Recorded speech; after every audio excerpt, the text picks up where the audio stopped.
बिस्मिल्लाहिर्रहमानिर्रहीम। अस्सलाम वालेकुम नादरीन, आप यूट्यूब चैनल देख रहे हैं। मैं इमरान खान हूँ। नादरीन, कोयटा में बलूचिस्तान में खौफनाक दहशतगर्दी के हमलों के बाद वज़ीर आज़म पाकिस्तान शहबाज शरीफ साहब और फील्ड मार्शल आसिम मुनीर, ये दोनों लोग और दीगर बहुत सारे लोगों को लेकर ये लोग गए कोयटा में खसूसी परवाज़ों पे, और कोयटा में जाकर इन्होंने मीटिंग की एक। लेकिन जिन लोगों के साथ दहशतगर्दी हुई, जिन लोगों के साथ जुल्म हुआ, उनसे मुलाकात नहीं की गई। वो लोग इंतज़ार करते रहे, बार बार कहते रहे, बल्कि पैगामात भी आए कि लवाहिकीन से मुलाकात की जाए, उनके शिकवे उनके गिले सुने जाएं। लेकिन ना तो फील्ड मार्शल ने उनकी बात सुनी और ना ही शहबाज शरीफ ने उनकी बात सुनी। देखिए, मामला ये है कि लाशें तो इनको चाहिए। लाशों के साथ नमाज जनाजा के साथ नमाज जनाजा पढ़ते हुए, मैयत को कंधा देते हुए तो वीडियो और तस्वीर अच्छी बन जाती है। लेकिन जब जिंदा लोगों से आप बात करते हैं तो वो गिले करते हैं, शिकवे करते हैं, वो सवाल पूछते हैं और सवालों के जवाब इनके पास है नहीं।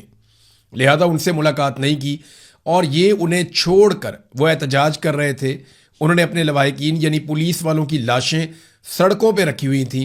वो इंतज़ार कर रहे थे कि हमसे कोई बात करेगा। भाई, आप वहाँ नहीं जा सकते तो आप उन्हें पैगाम भिजवाइए कि अपने नुमाइंदगान को भेजें, हमारे साथ आकर बैठ कर बात करें।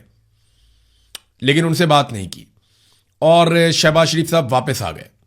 अगर ये वहाँ ना गए होते या फील्ड मार्शल या शहबाज शरीफ वहाँ पे ना होते तो हम कहते ठीक है जी, ये वहाँ पे है ही नहीं तो ये कैसे बात करें। फिर तो कहा जाता कि बुकटी को बात करनी चाहिए। लेकिन जब ये गए वहाँ पे तो इसी मकसद के लिए गए थे ना, जो लोग शहीद हुए उनसे इजहार यकजहती के लिए। उनके लवाहिकीन को मिले बगैर आ गए, वहाँ पे कोई बातचीत भी नहीं की उनके साथ। तो अपने तौर पर कहते जी, एपेक्स कमेटी में हमने बड़े अहम फैसले कर लिए हैं। मैं ना आपको एक कांस्टेबल की कहानी सुनाता हूँ। ये एक पुलिस एहलकार है बलूचिस्तान में। नाम है इसका अकबर शरानी। बिल्कुल एक नौजवान पुलिस एहलकार है। एक हफ्ते के बाद इसकी शादी थी। ये शहीद हो गया इस इंसिडेंट में। इसकी लाश अस्पताल से निकाली इसके लवाहिकीन ने और लाकर सड़क पे रखी और एहतजाज कर रहे थे। इसकी 7 बहनें हैं, ये इकलौता भाई है और इसका कोई भाई नहीं है। ये अपने माँ बाप का वाहिद सहारा भी है। तो इसकी लाश जो है वो बहुत ही गरीब है। इसके घर वाले इतने अमीर लोग नहीं है। वो बेचारे पहले बड़ी मुश्किल से इसकी लाश उन्होंने हासिल की, सड़क पे लेकर गए, वहाँ एहतजाज कर रहे थे। एहतजाज करने के बाद आबाई इलाके में लाश को मुंतकिल करना था। तो उन्होंने हुकूमत से रब्ता किया, सरकार से रब्ता किया कि जनाब एक एम्बुलेंस दे दें, हमने अपनी लाश को घर लेकर जाना, एक शहीद की लाश को। और उन्हें एम्बुलेंस नहीं दी गई सरकारी। फिर जो लवाहिकीन थे उन्होंने आसपास मौजूद लोगों से चंदा इकट्ठा करना शुरू किया।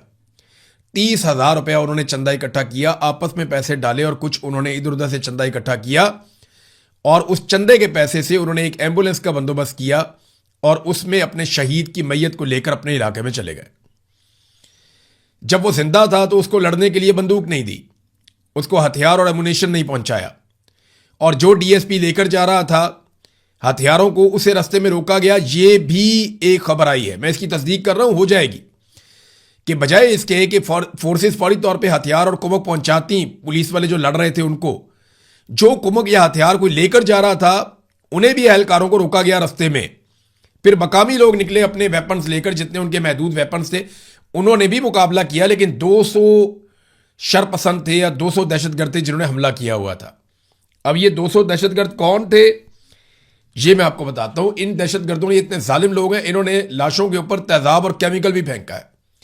अब इनके पास तेजाब कहां से आया, केमिकल कहां से आया, और बिल्कुल कोयटा के करीब बलूचिस्तान में ये लोग पहाड़ों पे कैसे मौजूद हैं। वो तो बड़ा कीमती इलाका है, वहां तो मादनियात हैं, वो बड़ी जबरदस्त सैरगाह है। उस इलाके में इतने बड़े पैमाने पर दहशतगर्द कैसे आ गए, उन्हें खुराक की रसद कैसे पहुंचती है, उन्हें हथियार कैसे पहुंचते हैं, जबकि इस पूरे एरिया को सिक्योरिटी फोर्सेस ने हर तरफ से घेरा हुआ है। ये सवाल मैं बार बार अपने आप से भी पूछ रहा था, मकामी लोगों से भी पूछ रहा था। तो मुझे एक चीज पता चली कि यानी जो क्लेम मेरे सामने आया वो ये है कि ये अफगानिस्तान की जो अफगान फोर्सेस थी ये उनके लोग भी हैं। अफगान फोर्सेस के बारे में मैं आपको बता देता हूं। जब तालिबान ने अफगानिस्तान के ऊपर कब्जा किया तो अफगान फोर्सेस के एक बहुत बड़े हिस्से ने सरेंडर कर दिया था। लेकिन उनमें से कुछ लोग जो है वो पाक अफगान बॉर्डर एरियाज में आकर छुप गए थे और उन्होंने पनाह ले ली थी। और क्योंकि पाकिस्तान की फौज बड़े लंबे अरसे से उनके साथ काम करती रही है तो उन्हें मौका भी मिला।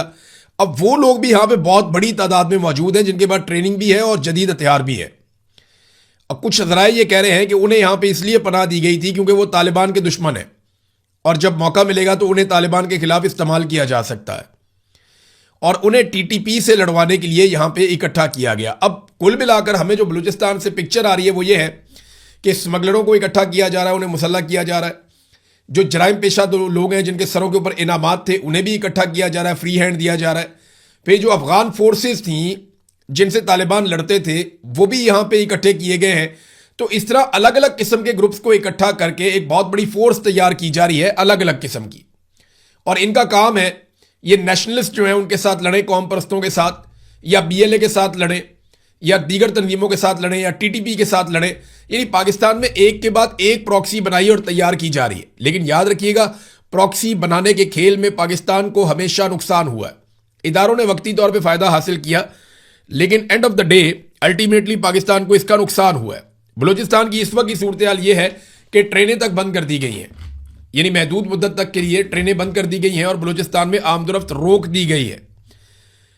यानी मैं फिर आपको दोबारा वहां ले जाता हूं कि खसूसी तैयारों के ऊपर बैठ के फील्ड मार्शल और शहबाज शरीफ और उनके लोग पहुंचे हैं कोयटा में।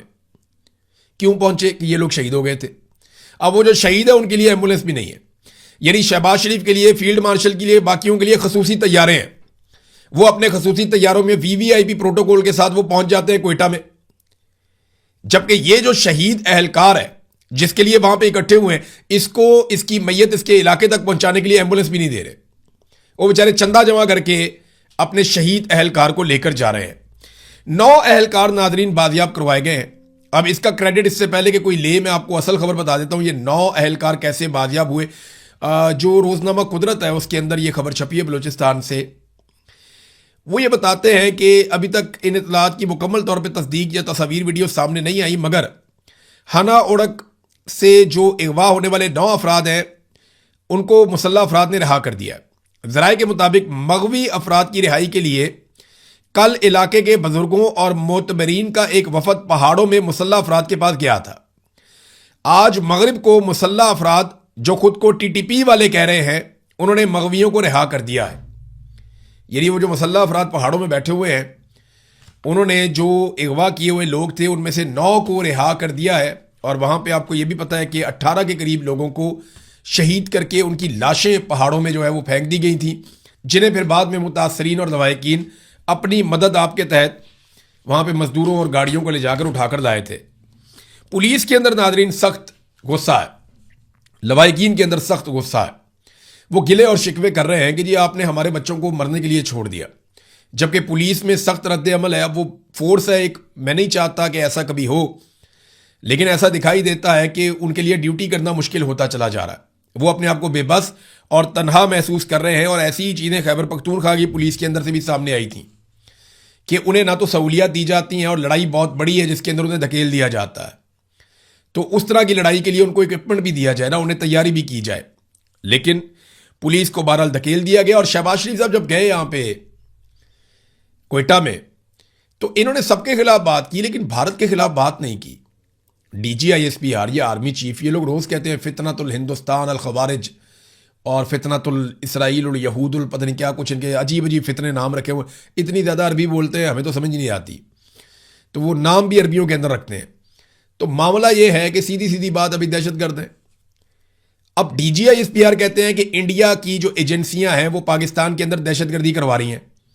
वजह वो ये बताते हैं कि वो दहशतगर्दी इसलिए करवा रहे हैं कि पाकिस्तान में तरक्की और इस्तेहकाम जो है वो भारत से हजम नहीं हो रहा। तो मेरा सवाल यह है कि पाकिस्तान की वो ऐसी कौन सी तरक्की है, किसी एक चीज में आप बता दें जो भारत को हजम नहीं हो रहा। यानी आप मईशत के अंदर आप नीचे जा रहे हैं, दहशतगर्दी आप नीचे जा रहे हैं, इन्वायरमेंट आप नीचे जा रहे हैं, बेरोजगारी बढ़ गई है, गुर्बत बढ़ गई है, पाकिस्तान में लोग पाकिस्तान छोड़ छोड़ कर जा रहे हैं, सरमायाकारी पाकिस्तान में आ नहीं रही बल्कि पाकिस्तान से बाहर पैसा मनी लॉन्डर हो रहा है, इंडस्ट्री आपकी बैठ गई है, मल्टीनेशनल कंपनी आपको छोड़ छोड़ के जा रही हैं, मुल्क के असासे आप बेचते चले जा रहे हैं बारी बारी। इस्तेहकाम की हालत यह है कि पाकिस्तान में किसी को नहीं पता कल ये हुकूमत होगी या नहीं होगी। हालात ये हैं इस्तेहकाम के कि फील्ड मार्शल जो सबसे पाकिस्तान का ताकतवर आदमी है, सबसे ज़्यादा बंदूकें उसके पास है या उसके कंट्रोल में है, उन्हें इस्तेस्ना लेना पड़ जाता है कि पता नहीं कल मेरे साथ क्या हो जाएगा। जब इस तरह की सूरत हाल है तो दुश्मन आपकी कौन सी तरक्की से और इस्तेहकाम से खाइफ हो रहा है, मुझे तो समझ नहीं आ रही। लेकिन होता पता क्या है, पाकिस्तान में जब भी कोई नालायकी होती है ना पाकिस्तान के इंटेलिजेंस इदारों से, और दहशतगर्दी के बड़े बड़े वाकयात होते हैं, अब देखें ना चागी में आते हैं वो आगे पूरे चागी को कंट्रोल कर लेते हैं, फिर वो अपनी मनमानी करते हैं कई घंटों तक, फिर जब दिल करता है वो चले जाते हैं बीएलए वाले। और पाकिस्तान की इंटेलिजेंस एजेंसियों को कानों कान खबर ही नहीं होती, इन्हें पता ही नहीं चलता। अब अपनी नालायकी के ऊपर पर्दा डालने के लिए बड़े आराम से कह देते हैं ये भारत की कार्रवाई, लेकिन वो ये नहीं सोचते कि इसमें भारत की इंटेलिजेंस एजेंसियों को कितना क्रेडिट वो देते हैं। एक फौज का तर्जुमान खुद ये कह रहा है कि हम नाकाम हो रहे हैं और उसकी वजह यह है कि दुश्मन मुल्क की एजेंसियां कामयाब हो रही हैं। ये आप सिर्फ ब्लेम गेम नहीं कर रहे, ये आप भारत की इंटेलिजेंस एजेंसियों को शाबाश या उनको क्रेडिट दे रहे हैं कि जनाब वो बहुत अच्छा काम कर, वो अच्छा काम कर रहे हैं तो आप क्या कर रहे हैं? आप क्या कर रहे हैं? आपने कहां पे रोकी दहशतगर्दी? लगातार दहशतगर्दी के वाकयात बढ़ते चले जा रहे हैं, एक के बाद दूसरा, तीसरा, चौथा, पांचवा, कहां पे जाके ब्रेक लगेगी? बाद में खबर दे दी जाती है जी हमने कामयाब ऑपरेशन किया। वो पता चला कामयाब ऑपरेशन ये था कि बुजुर्ग गए जाके उनसे बातचीत करके कबायली तरीके से वो अपने कुछ बाजियाब लोगों को वापस लेकर आए, लाशें भी जाके उन्होंने अपनी खुद उठाई, और बजाय बंदे बाजियाब करवाने के वहां पे बंदे जो है वो शहीद हो गए। तो कामयाब ऑपरेशन आप किसे कहते हैं जी? हमारे जो है 42 मारे गए, उनके 50 मारे गए या 55 मारे गए, ये क्या बात हुई? ये कैसे हो सकता है कि सिक्योरिटी फोर्सेस का एक भी आदमी कत्ल किया जाए? आपको पाकिस्तान को अभी नोशकी के अंदर इत्तला आ रही है कि वहां पे पुलिस वालों पे फायरिंग हुई है, बहुत सारे जख्मी हो गए, 2 शहीद हो गए वहां पे भी। हर थोड़ी देर के बाद बलूचिस्तान से कोई ना कोई बुरी खबर आती है, और बलूचिस्तान को यहां तक पहुंचाया पाकिस्तान की मिलिट्री एस्टेब्लिशमेंट ने। उन्हें समझ ही नहीं आ रही बात की कि बलूचिस्तान को उन्होंने कहां से कहां पहुंचा दिया। और शहबाज शरीफ को देखे, वो नवाज शरीफ की पॉलिसी पे चल रहे हैं। उन्होंने एक मरतबा भी भारत का नाम नहीं लिया। डीजी आईएसपीआर सारा क्रेडिट भारत को देते हैं, और शहबाज शरीफ साहब भारत का नाम भी नहीं लेते। भी वजीर आजम को भी बोले ना, इमरान खान तो बहुत खुलकर बात करते थे, जो बात जहां फिक्स होती थी वहां पे बात करते थे कि जनाब इसने ये किया, इसने ये किया, इसने ये किया। उन्होंने तो डोनाल्ड ट्रंप को भी जवाब दिया था, लेकिन शहबाज शरीफ साहब मुझे नहीं लगता कि ये जवाब दे पाएंगे।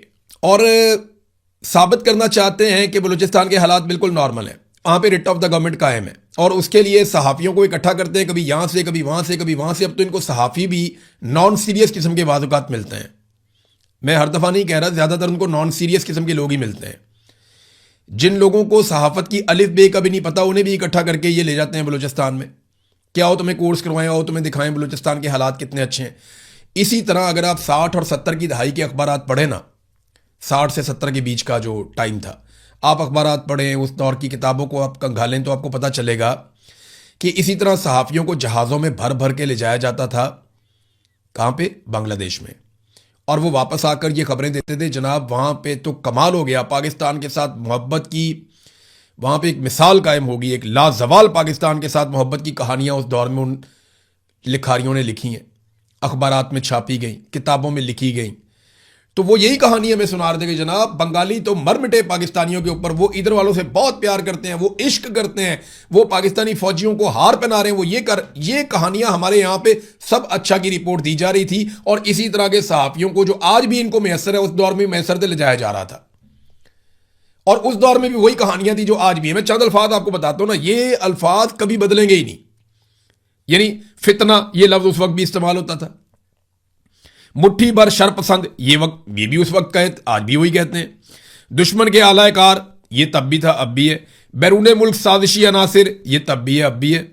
तरक्की से खौफजदा, ये तब भी है, अब भी है। सीसा पिलाई दीवार बन जाएंगे, ये तब भी कहते थे, अब भी कहते हैं। आजम का इजहार, ये हर दफा नया आजम करते हैं। इजाजत नहीं देंगे, यानी कोई यहां पे देखेगा आंख निकाल देंगे, इजाजत नहीं देंगे, ये बहुत पुरानी धमकी है। एज इट इज ये जुमले आज तक चल रहे हैं। फिर एक बड़ा खास जुमला, नाजुक मोड़, ये पाकिस्तान नाजुक मोड़ से ही गोल दायरे में घूमता जा रहा है। मुल्क हमेशा इन्होंने नाजुक मोड़ पे ही रखा है। खुद चाहे जैसी मर्जी ये जिंदगी गुजारे, बैरून मुल्क जजीरों में अपने घर ले लें, लेकिन मुल्क को नाजुक मोड़ से इन्होंने किसी और तरफ मुड़ने नहीं दिया, किसी सीधे ट्रैक पे आने नहीं दिया मुल्क को। तो ये अल्फाज आपको याद रखने पड़ेंगे, क्योंकि यही आप सुनते रहेंगे हमेशा, हम पहले भी यही सुनते रहे हैं। फिर कासिम सूरी साहब ने एक बात की तरफ तवज्जो दिलाई, उन्होंने कहा जी ये जहां पे लड़ाई हो रही है ना, या जहां पे ला के ये लोग बैठ गए आके, या बिठाया गया या आकर बैठ गए हैं, ये एरिया ना सिर्फ बड़ा सेंसिटिव है बल्कि बड़ा कीमती भी है। और वो ये कहते हैं कि यहाँ पे जब से माइंस एंड मिनरल्स का बिल पास हुआ है, उस वक़्त से यहाँ पे दहशतगर्दी के वाक़यात शुरू हुए हैं। यहाँ पर डीएचए भी ज़मीनें खरीदना चाहता था। क्या ये सारा खेल कीमती मादनियात और ज़मीनों पर कब्जे के लिए खेला जा रहा है? बलूचिस्तान के लोग अब फितनतुल हिंदुस्तान, फितनतुल खवारिज जैसी बातों में नहीं आते। 2 साल से पाकिस्तान अफगानिस्तान बॉर्डर सील है, तो दहशतगर्द कहाँ से आ रहे हैं? ये बड़ा इंपॉर्टेंट सवाल है। मैंने आपको बताया ना कि जो अफगान फोर्सेस थी उनको भी अब पाकिस्तान के अंदर जो है वो बड़ी सहूलत मैसर है, वो भी यहाँ पे रहते हैं। नादरीन, एक और चीज़ मैं आपके सामने रखता हूँ। ये मुफ्ती तकी उस्मानी साहब हैं, इन्होंने एक स्टेटमेंट दे दिया। मुफ्ती तकी उस्मानी साहब पाकिस्तान के सबसे बड़े मुफ्ती हैं। वो ये कहते हैं जी क्रिप्टो करेंसी को माल करार नहीं दिया जा सकता, इसकी खरीदो फरोख्त जायज़ नहीं है। ये फतवा कि क्रिप्टो जायज़ नहीं है, ये उन्होंने फतवा दे दिया। मेरा उनसे सवाल है कि मुफ्ती तकी उस्मानी साहब आप ये बताएं कि क्या फार्म 47 के ऊपर बनाई हुई जाली हुकूमत जायज़ है? उस पर भी आप बता दें। उसको चलाना ये जायज़ है? जिन्होंने बनाई उन्होंने जायज़ काम किया? किसी सरकारी मुलाजिम का अपने हलफ की खिलाफ वर्जी करना और बार बार करना, क्या यह जायज़ है? गरीब के नेफे में पिस्तौल चला देना और अमीर के नारे के साथ लटक जाना, क्या यह जायज़ है? बताएं ना, इसके बारे में भी आप अपनी राय ज़रूर दीजिएगा कौम को। फिर यह बताएं कि ताहयात ओहदे और इस्तिस्ना लेना, क्या यह जायज़ है?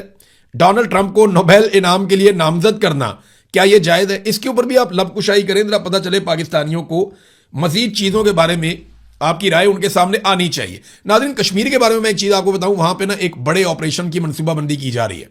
जो कश्मीर में हमारे दोस्त हैं वो ज़रा आप खबरदार रहे। मेरे पास 3 सोर्सेज से ये इतला आई थी, मैं इसको कंफर्म कर रहा था और अब मुझे समझ भी आ रही है इस बात की कि क्यों एक ऑपरेशन की प्लानिंग की जा रही है। कश्मीर में एक बात तो बड़ी क्लियर कर दी गई है कि या तो इलेक्शन मुलतवी किए जाएंगे कश्मीर में, या फिर एक ऑपरेशन किया जाएगा और वो ऑपरेशन इसी हफ्ते के अंदर होगा। क्योंकि ऑपरेशन से पहले इनको कम से कम 2 हफ्ते चाहिए कंपेन के लिए, निकलने के लिए, कोई ना कोई चीज़ों को आगे पीछे करने के लिए। या तो इनको इलेक्शन चंद महीने आगे लेकर जाना पड़ेगा और इस चीज़ को डिफ्यूज़ करना पड़ेगा। बसूरत दीगर इसी हफ्ते में खुदा न खास्ता कश्मीर के अंदर एक खौफनाक ऑपरेशन हो सकता है और इस ऑपरेशन के अंदर काफ़ी नुकसान भी हो सकता है। इसकी प्लानिंग की जा रही है और इसके अंदर किस तरीके से ये ऑपरेशन किया जाएगा मैं अभी कुछ कहना नहीं चाहता, लेकिन मेरे सोर्स ने मुझे ये बताया कि हर तरह का सामान इस्तेमाल किया जाएगा, पूरे वसाइल लगाए जाएंगे और इसको वंस फॉर ऑल किया जाएगा। एक ही दफ़ा करें और सब खत्म करें, दोबारा ये कभी इकट्ठे ना हो। और ख़ास तौर पे जो 4-6 लोग मेन टारगेट हैं उनको अचीव करने की कोशिश की जाएगी इस मरतबा। ये है नाज़रीन सूरत हाल कश्मीर की। लेकिन कश्मीर के लोग पीछे हटने को तैयार ही नहीं है, वो एक कदम पीछे नहीं हटते। हाँ, रज़ा डार के बारे में कहते हैं जी आजकल बात नहीं हो रही, वो मीडिया को मना किया गया। डार फैमिली का आदमी है ना, इसाक डार का नवासा है, तो फिर कैसे हो सकता है? रज़ा डार के बारे में बहुत सारे लोग कह रहे थे बात नहीं हो रही, तो मैं एक खबर फिर मैंने निकाली है और पुलिस जरा से मुझे पता चला है जो लोग परेशान हैं रज़ा डार के बारे में वो बिल्कुल परेशान ना हो, बिल्कुल आराम में है, सुकून में है, उसे किसी किस्म की कोई दिक्कत नहीं है, कोई तकलीफ या तंगी नहीं है, बिल्कुल वो मज़े में है। और बड़ी जल्दी जो है ना, बड़ी तेज़ी से उसको बाहर निकालने का काम वो भी जारी है और उसके रास्ते पे तेज़ी से काम हो रहा है कि किस रास्ते से इसको बाहर निकालना है, तो वो बाहर भी आ जाएगा। ज़्यादा फिक्र करने की ज़रूरत नहीं है। जो लोग हलकान हो रहे हैं, दुबले हुए जा रहे हैं कि डार फैमिली का शाही ख़ानदान से एक लड़का इतनी देर तक जेल में कैसे रह सकता है, सुलाखों के पीछे कैसे रह सकता है, वो बिल्कुल कंफर्टेबल है, बेहतरीन सहूलियात उसको मैसर है, वो बहुत मज़े में अपनी ज़िंदगी गुजार रहा है, वो एसी के अंदर है, अब बेफिक्र रहे, कुछ नहीं हुआ उसे, और ना कोई उसके साथ सख्ती की गई है, ना उससे कोई सख्त सवाल करने की जुर्रत कर सकता है, तो जल्द वो बाहर भी आ जाएगा। नाज़रीन, जाते जाते क्योंकि मैंने पिछले वीलॉग में आपसे कहा था, तो मैं इस वीलॉग में आपको ज़रूर बताता हूं कि आलिया हमजा ने जेल से बैठकर मरियम नवाज को जवाब क्या दिया। आलिया हमजा ने कहा कि जनाब, आपने कहा कि आपकी जेल में ये हो गया वो हो गया, तो अब आलिया हमजा ने जवाब दिया कि हमारी जेल क्या है और आपकी जेल क्या है। मरियम नवाज साहबा, आपकी जेल में एक अलग कमरा, अटैच बाथरूम, वॉक के लिए अलग जगह और ऊपर शेड मौजूद था, जबकि 120 खवातीन की बैरक में 2 बाथरूमों पर गुजारा हम कर रहे हैं। पानी हो तो किस्मत, ना हो तो कितार में लगकर हम सब्र से इंतजार करते हैं। नंबर 2, उन्होंने कहा कि आपको जनाब सीओ की सहूलत भी मौजूद थी, आप घर में फ़ोन भी कर लेती थी, आपके राब्ते भी रहते थे। हमें ना तो फ़ोन मिलता है, ना पीसीओ की सहूलत है, ना सुकून से घर वालों से बात करने की इजाज़त है। आपका खाना हर दिन 2 मरतबा आपके घर से आता था। हमें सिर्फ हफ्ते में 1 दिन सिर्फ 20 मिनट की मुलाकात की इजाज़त है, वो भी कैमरों की निगरानी में। कपड़े रोज़ाना इस्त्री होकर आपके आते थे। हफ्ते में सिर्फ एक बार हमें घर से खाना मिलता है और हफ्ते में सिर्फ 2 जोड़े कपड़े लाने की इजाजत है, जबकि आपके कपड़े रोजाना घर से इस्त्री होकर आते थे। यूपीएस और जनरेटर की सहूलत भी आपको मैसर थी, यानी आपके जो जहां पे आपको रखा गया था वहां बिजली बंद नहीं होती थी, जबकि यहां पे सारी रात बिजली के बगैर हबस, पसीना और गर्मी में हमें गुजारा करना पड़ता है। अदालत पेशी के लिए एसी वाली गाड़ी में आपको ले जाया जाता था, हमें कैदी वाली वैन में गुजरांवाला, लाहौर, सरगोदा तक धूप में घंटों खड़ा रखकर ले जाया जाता है।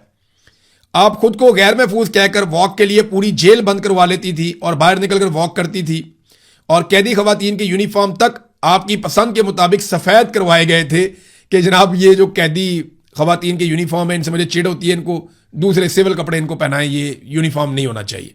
तो तफ्तीश के नाम पर हर सुबह शाम तक वो कहते जी हमें तो बख्शी खानों में बैठाया जाता है। 90 दिन के जिस्मानी रिमांड, ज़हनी अजियत, दबाव और धमकियां हमें दी जा रही हैं। और मरियम नवाज साहिबा, असल फर्क यह है कि आपने जेल नहीं काटी, जेल को अपनी सहूलियत के मुताबिक आपने इस्तेमाल किया है, और हमने जेल को वैसे झेला है जैसे सियासी कैदी जेल को झेलते हैं, गर्मी में और सख्ती में, महरूमी में, बेबसी में, मगर हमने सर उठाकर जेल काटी है। फिर उन्होंने कहा कि अगर जेल में हौसला, साबित कदमी और मज़ामत का सबक मरियम नवाज साहिबा आपने लेना है तो फिर इमरान खान की खवातीन से सीखिए, जो हर बार सख्ती के बावजूद सर उठाकर मुस्कुराकर साबित कदमी के साथ सामने आई, ना हीट वेव के नोहे पड़े, ना प्लेटलेस के मरसिए पड़े, और ना एसी ना मिलने की दुहाइयां दी, झूठे मुकदमात सहे, गद्दारी के इल्जामात झेले, जेलें काटी, ज़हनी अजियत हमने बर्दाश्त की। ना हमारा लीडर लंदन भागा और ना हम भागेंगे। हम मुजामत की दास्तान लिख रहे हैं, सरकारी मेहमान नवाजी की नहीं। तो मरियम नवाज को बहुत टका के जो है वो तमाचा रसीद किया है जेल से बैठकर आलिया हमजा साहिबा ने, और उन्हें आईना दिखाया कि आपकी जेल क्या थी और हमारी जेल क्या है। अब तक के लिए इतनी, अपना ख्याल रखिएगा, अपने इस चैनल का भी। अल्लाह हाफिज।